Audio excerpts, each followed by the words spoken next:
చెడిపోవడం ఏంటి అని విచిత్రంగా ఆయన అడిగినప్పుడు, చెడిపోయారయ్యా, వారికి నచ్చినట్టుగా ఒక బంగారు దూడను చేసుకుని, వారికి నచ్చినట్టుగా ఆ పోత పోసి విగ్రహాన్ని తయారు చేసుకుని పొగరబట్టినట్టుగా, అంటే పొగరబు చేసుకొని ఆ దూడ దగ్గర వాళ్ళు త్రాగేసి తినేసి తర్వాత ఏం చేస్తున్నారండి, డాన్సులు వేస్తున్నారయ్యా. ఇప్పుడు నన్ను పూజించకుండా, నన్ను ఆరాధించకుండా వారికి నచ్చినట్లుగా చేసుకుంటున్నారయ్యా, ఆ ప్రజలు చెడిపోయి చెప్పగానే మోషే, తండ్రి ఏంటి దీనికి పరిష్కారం అని అడిగినప్పుడు తండ్రి అన్నాడు, సరే నేను వారిని సంహరించేద్దాం అనుకుంటున్నాను అన్నాడు. ఏమన్నాడండి? నేను వారిని భూమి మీద లేకుండా తుడిచివేద్దాం అనుకుంటున్నాను. నాకు వారి మీద కోపం వచ్చింది. ఎందుకంటే వారి మీద నా కోపం భయంకరమైన కోపం అంటండి. వీళ్ళు చేస్తున్నటువంటి పనికి దేవుడికి నచ్చలే. వీళ్ళు చేస్తున్న ఆ పనికి మాలిన పని దేవుడికి నచ్చనప్పుడు ఏం చేస్తాడండి? దేవుడికి కోపం వచ్చింది. ఆ ప్రజలను చూడగానే కోపం, ఎంత కోపం అంటే వారిని చంపేద్దాము అన్నంత కోపము. అగ్నితో వాళ్ళని కాల్చేద్దాం అనుకున్నాడు. అవునండి, వాళ్ళని భూమి మీద ఉంచకుండా చేద్దామన్నప్పుడు మోషే అన్నాడు, తండ్రి మీరు కంగారు పడి దయచేసి మీరు వారి మీద కోపపడవద్దు, దయచేసి మీరు వారిని చంపవద్దు. మీరు వాళ్ళని చంపితే ఇదిగో ఐగుప్తు దేశం నుండి తీసుకొచ్చారు కదా, దారిలో మా మీదకి మరణం వచ్చినప్పుడు కూడా నువ్వు దేవుడుగా నువ్వు నన్ను వాళ్ళని కాపాడావు కదా అని చెప్పేసి వాళ్ళు అనుకుంటారు. ఇప్పుడు ఎక్కడ చంపేశావంటే ఇదిగో మమ్మల్ని కొండ మీదకి తీసుకెళ్ళి ఇదిగో దేవుడు అని చెప్తున్న యెహోవా మమ్మల్ని చంపేశాడని మీ మీద నిందొస్తుందయ్యా అని చెప్పి ఇశ్రాయేలు ప్రజలకి దేవునికి మధ్యలో మోషే మొర్ర పెట్టుకున్నాడండి, దేవా వారిని మీరు చంపొద్దు అని. అవునండి, మోషే మొర్ర పెట్టుకున్నాడు. ఎవరి కోసము? పాడైపోతున్న ప్రజల కోసం పెట్టాడు ఆయన. వాళ్ళు ఇష్టానుసారంగా నడుచుకుంటున్న జీవితాలను చూసి దేవుడు చంపేద్దాం అనుకుంటుంటే దేవునికి ఇశ్రాయేలు ప్రజలకి మధ్యలో ఉండి మాట్లాడాడండి.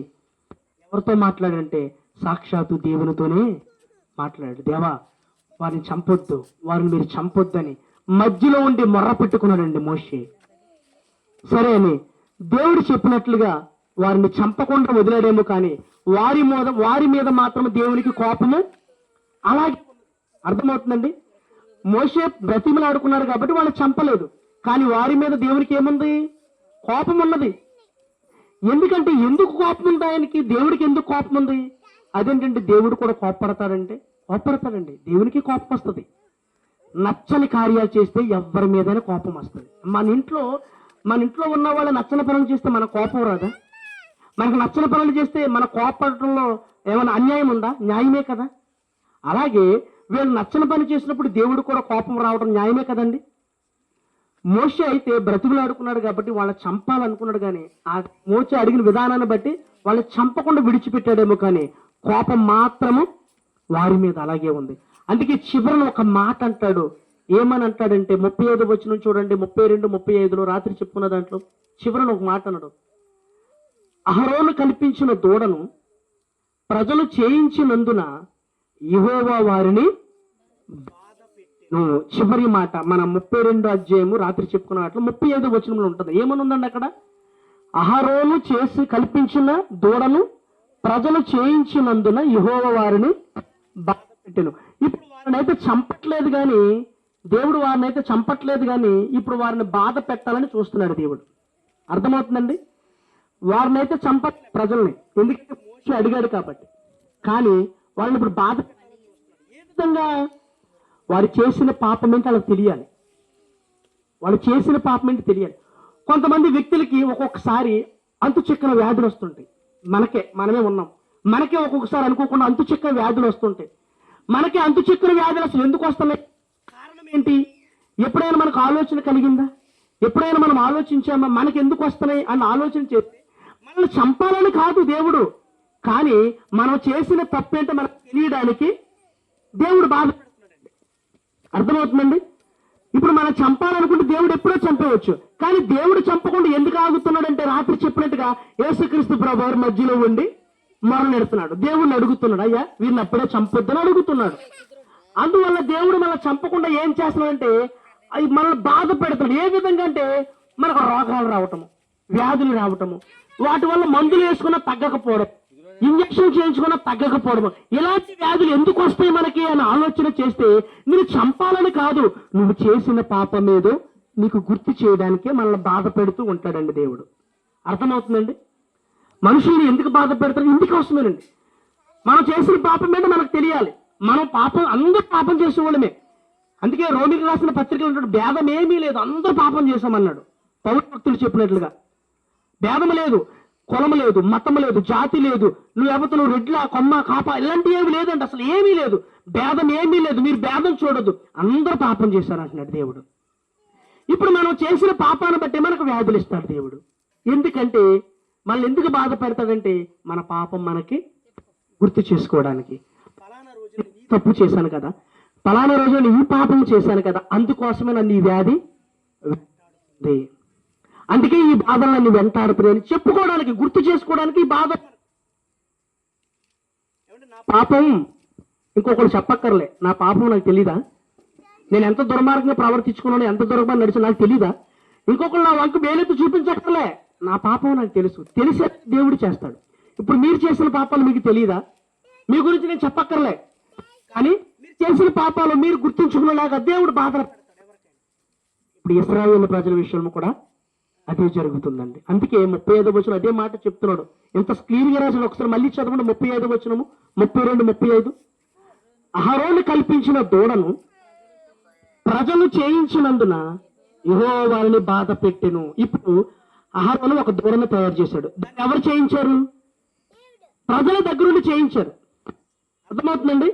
అహరోను ఒక దూడను తయారు చేశాడు. ఎందుకోసం దూడను తయారు చేశాడు అంటే, ఇప్పుడు మోషే ఇంకా తిరిగి రాలేదు కాబట్టి, 80 రోజులు అయిపోయింది కాబట్టి, చనిపోయాడు అనుకుని మోషే ఇంకా తిరిగి రావట్లేదు కాబట్టి, మాకు ఒక దేవత కానీ దేవుడు కానీ కావాలి, అది నువ్వు తయారు చేయాలి.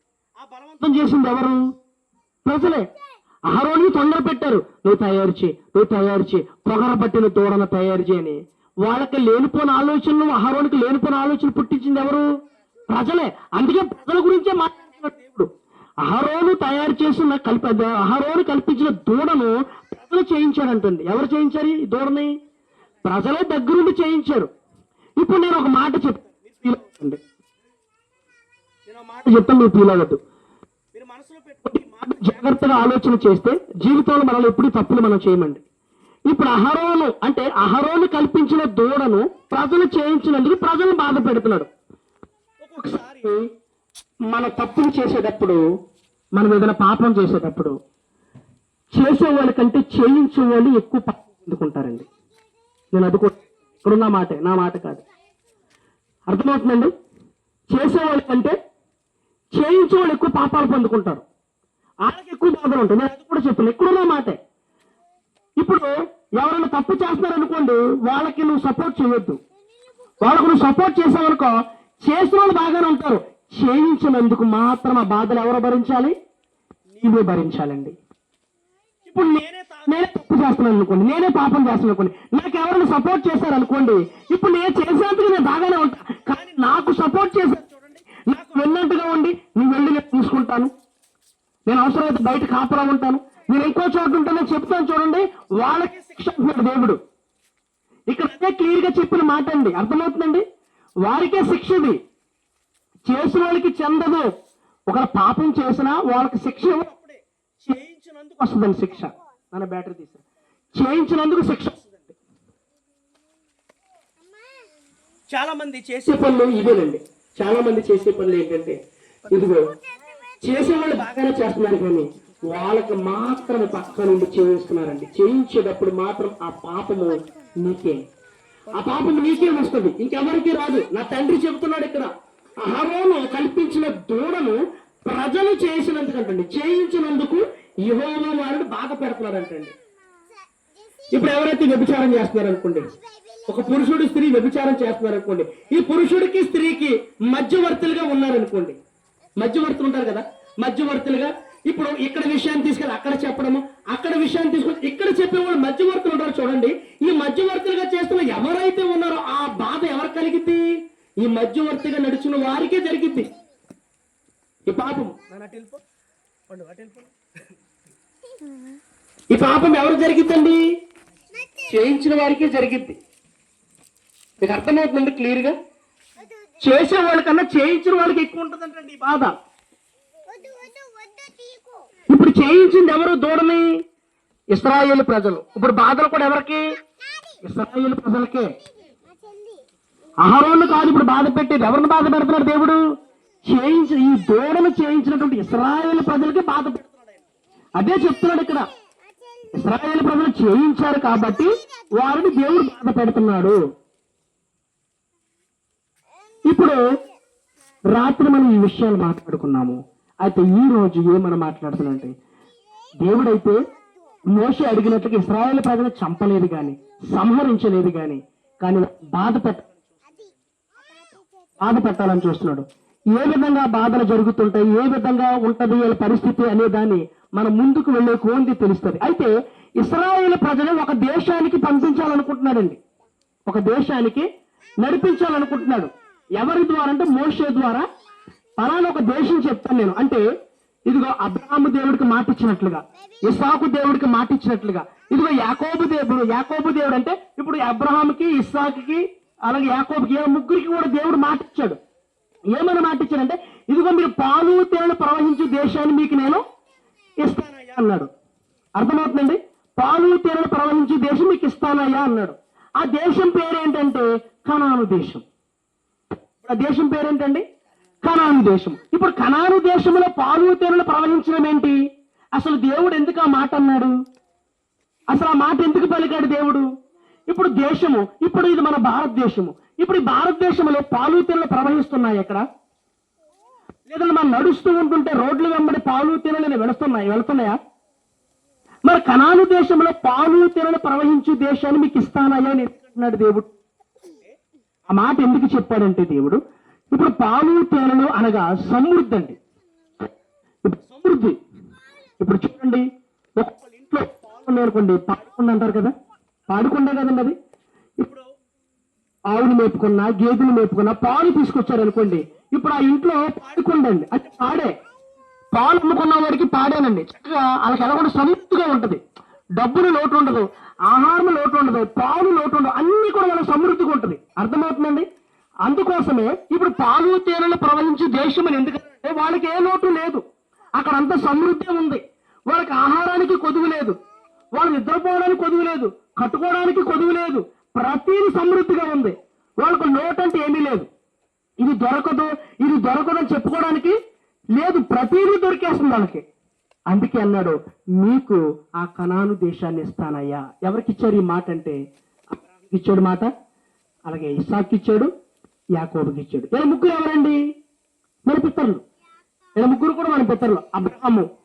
అబ్రహాముతో కొడుకు ఇస్సాకు కొడుకు యాకోబు.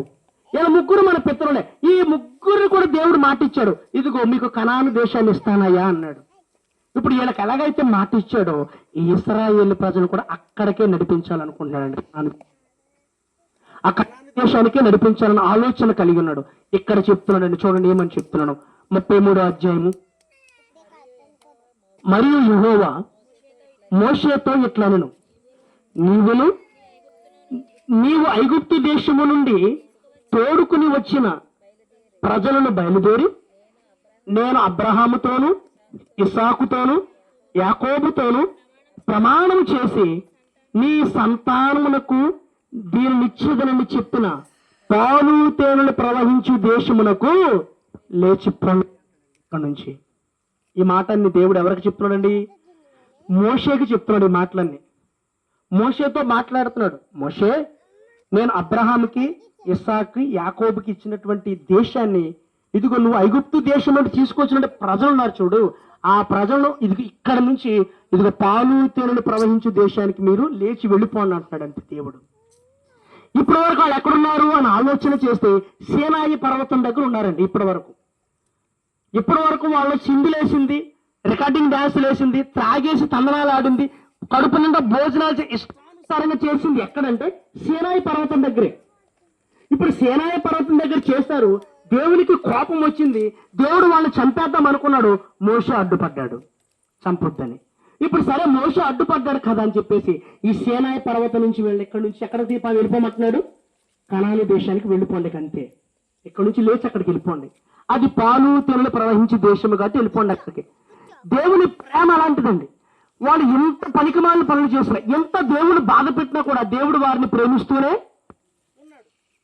చంపేద్దాం అనుకున్నాడు. కానీ మోషే అడ్డుకుంటాం వల్ల జాలి చూపిస్తున్నాడు. బాధ పెట్టాలనుకుంటున్నాడు, బాధ పెట్టినా జాలుంది దేవునికి. మనల్ని దెబ్బ కొట్టినా జాలుంది దేవునికి. జాలి లేకుండా ఉండదండి. ఇప్పుడు డాక్టర్ గారు ఆపరేషన్ చేశారనుకోండి, కోపంతో చేస్తాడా? మళ్ళీ పొట్ట మీద ఇలా కత్తి తీసి ఇలా కోసాడు అనుకోండి, కోపంతో కోయడు కదా. ఎందుకు కోస్తున్నాడు మనల్ని? కత్తిచ్చుకుని ఎందుకు కోస్తున్నాడు? లోపల ఏమైనా ఉందేమో, ఇన్ఫెక్షన్ గట్ట ఏమైనా ఉందా తీసేయడానికే. అది తీసి మరలా దాన్ని కుట్లేసి నయం చేస్తే చూస్తున్నాడు. ఇప్పుడు అలాగే దేవుడు కొడుతున్నాడు అనుకోండి, మనం చంపాలని కాదు. ఇప్పుడు మనం బాధ పెడితే, ఇప్పుడు ఈ రోజు మనం బాధ పెడితే రేపొద్దున మనం బాగుపడతాం. బాధ కలిగితేనే బాగుపడతాం ఎవరిమైనా, అవునంటారా? ఇప్పుడు బాధ కలగకుండా మనకు బాగుపడలేము.